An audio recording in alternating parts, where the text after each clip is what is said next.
Hey, what's going on everybody? It's etaprime back here again. Today we're going to be taking a look at some FPGA retro gaming on the De10 Nano. A lot of people just refer to this as the Mister, but that's really the software we're going to be using on the De10 Nano, and it's been about 3 years since I made any videos using this little board here, and since then the Mister project has definitely blown up, and we've got a lot of cores that we can use with this unit, including a very experimental PlayStation 1 core, but we will be taking a look at that. Some games are booting, it's still really early, but it's pretty amazing to see PlayStation 1 running on an FPGA unit. And in this video, I'm also going to be upgrading my hardware because 3 years ago it was really hard to get your hands on anything for this little board, but now it's readily available on Amazon, eBay, and tons of different sites. And I really didn't want to go crazy and buy an $80 case for this thing. I just kind of wanted to get the essentials to get this up and running properly like I personally want it to run. The first thing I wanted to upgrade was the SD-RAM add-on. This does not come with the De10 Nano, this is separate.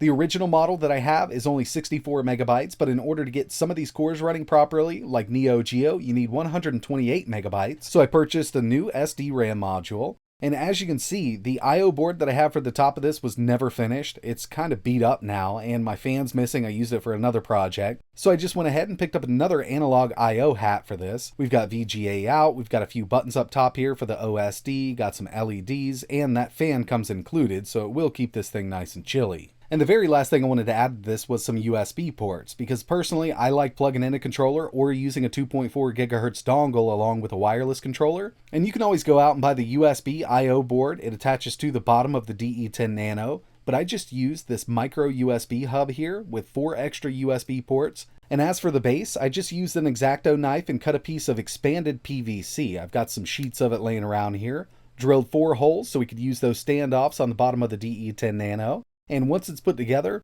I do think it looks pretty good. And with it set up like this, I kind of got out as cheap as possible. I personally didn't need anything fancy, but you can go all out with the De10 Nano and the Mister project. And you can even pick up a console-dized Mister multi-system. Comes with a case, PCB, it does SCART out. I mean, you can go all out with this, but you will spend a bunch of money on this unit. And like it sits right now, these boards are getting a bit more expensive due to the secondary market. And a lot of people are kind of buying these things up and bundling them with cases and all kinds of stuff. But when I purchased mine around 3 years ago, I want to say it was $160 to $180 on Amazon. Now you're going to see these bundled for around $400. Alright, so I've just plugged in power here. I've got my SD card set up with the latest version of Mister as I'm making this video. And when it comes to controllers, you can always use a keyboard. And for something like Amiga, that's what I would use, would be a keyboard. But if you want to go with a wired controller, which will give you a lot less input latency, you can do that. Or if you add a Bluetooth module, you can go with a Bluetooth controller. But personally, I would go with something that comes with a 2.4 gigahertz dongle like this little controller here. I've just got that dongle plugged into one of the 3 USB ports. And this was already set up with the latest version of Mister. It was just working out of the box. I didn't have to map any of the buttons. So with the latest versions of Mister, they've made it easier than ever to get this set up. Basically, you're just going to flash a fresh micro SD card, you're going to plug it in, boot it up, plug in Ethernet, and run the update script that comes included. That's going to download all of the cores for us. You can keep it up to date from there. And when it really comes down to it, we can add a ton of different scripts. One that I personally like to use is the BIOS Git script. You place it in the script folder on the micro SD card, run it, and it downloads the BIOSes we need for these consoles. And speaking of supported consoles, we have Arcadia, Astrocade, Atari 2600, Atari 5200, 7800, Atari Lynx, AY3 8500, Channel F, ColecoVision, Game Boy, GBA, Genesis, Intellivision, Mega CD, NeoGeo, NES, Odyssey. PlayStation is in beta right now, or in alpha. We also have Sega Master System, SNES, TurboGrapx / PcEngine, WonderSwan, Vectrex. We've got a ton of different consoles that we can run on this. And that was just the console section. There's also a lot of different older computers that we can run on this, and my favorite would be Amiga. You can set this up with Workbench. I've done a video in the past on running that, and it does work out really well on this little board. And for these games here, I'm not going to be adding any filters or anything like that. This is basically right out of the box with the Mister project. And we'll just go with Hagani for Super Nintendo. And these cores are always being updated for 100% compatibility. And keep in mind, this is not emulation. This is not software emulation like we're used to on Windows or Linux. Basically, what they're doing here is recreating classic hardware in HDL on the FPGA itself. So we're trying to get 100% accuracy and 0 latency out of this. This is basically as close as you can get to the original console as the original console. And like I mentioned, I do have a little bit of input latency because I am using a 2.4 GHz dongle, but if you just go USB with it, you'll never notice any of that. And if for some reason you're super sensitive to latency, you can always buy add-ons to connect directly through GPIO and plug in original controllers. I mean, there's a ton that you can do with this little board here. So I do want to test out a few more systems here. What I'm going to do is connect this directly to my game capture. I'm going to be recording over HDMI. But once we test out a couple PS1 games with that early core, I'm going to record the screen like we are right here, just so you can see it really running on this hardware. It's pretty amazing to see PlayStation 1 running on an FPGA. First up, some Game Boy Advance, and from the menu we can actually go to 2x scale with this, and that's what I'm going to be running here with Sonic Advance 2. And I hope it's coming across okay, but this does look absolutely amazing on a big screen through the Mister.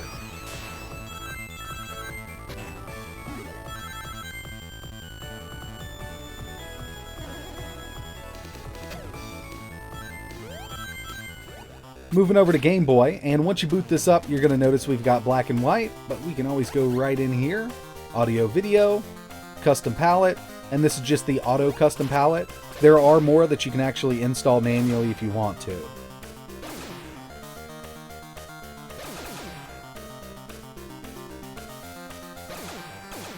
And of course, some PcEngine and TurboGrapx 16 works absolutely amazing on this. I've tested a ton of these games and I haven't run into any of them that don't work.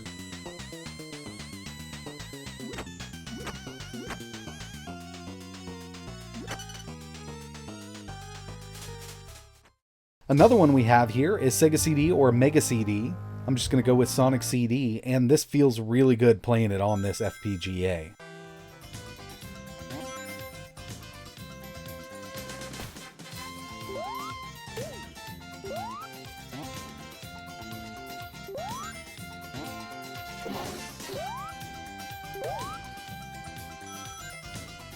But one of the upcoming cores and systems that I'm interested in is PlayStation 1, and we actually got a nice little alpha here from Robert Peep, and he's done such an amazing job on this. Through December, he's done a lot of updates on this core itself. Unfortunately, we still got a lot of bugs. I mean, it's really early for PlayStation 1 on this FPGA board, but I still wanted to show a few games running. One thing that's not working, at least something that I can't get working with most of my games, is sound. But hopefully that'll be fixed in early 2022. Either way you look at it, I still think this is absolutely amazing. So I wanted to turn that FPS counter on, and we'll just go with Tekken 2 to start with. I also turned Fast Boot on so we don't get that BIOS menu. It should go right into Tekken. And yeah, so with that Fast Boot on, we skip the BIOS. Let's get right into some gameplay here with Tekken 2 running on this FPGA.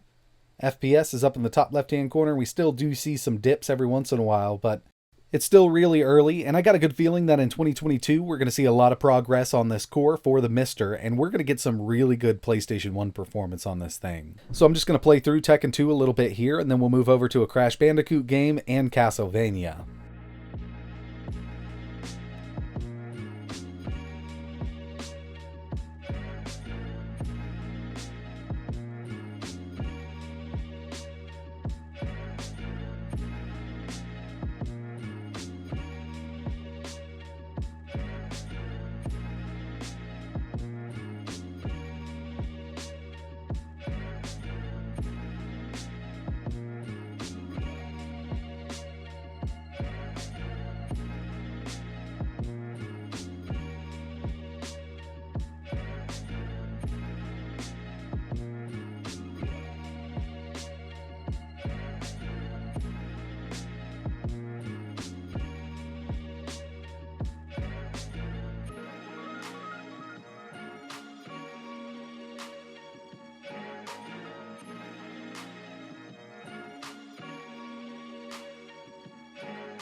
So yeah, FPGA retro gaming has definitely come a long way, and it's kind of blown up in mainstream recently with the Analog Pocket. You know, Analog has released a few FPGA systems, but when it comes to the Mister, we've got so much functionality built into this little board here, and it just keeps getting better and better. And I've got my eye on some upcoming cores, specifically that PS1 core. There's a few more out there that we're kind of seeing a little bit of progress on, but nothing's been really set in stone yet. But I kind of just wanted to give you a little update on the system that I have. It's been 3 years since I made a video on this, and you know, now that I have everything upgraded on the board itself, I can do more videos, especially when new cores are released. But that's going to wrap it up for this one. Really appreciate you watching. If there's anything else you want to see running on this, let me know in the comments below. And if you're interested in learning more, maybe picking one of these things up, I will leave a few links in the description. And like always, thanks for watching.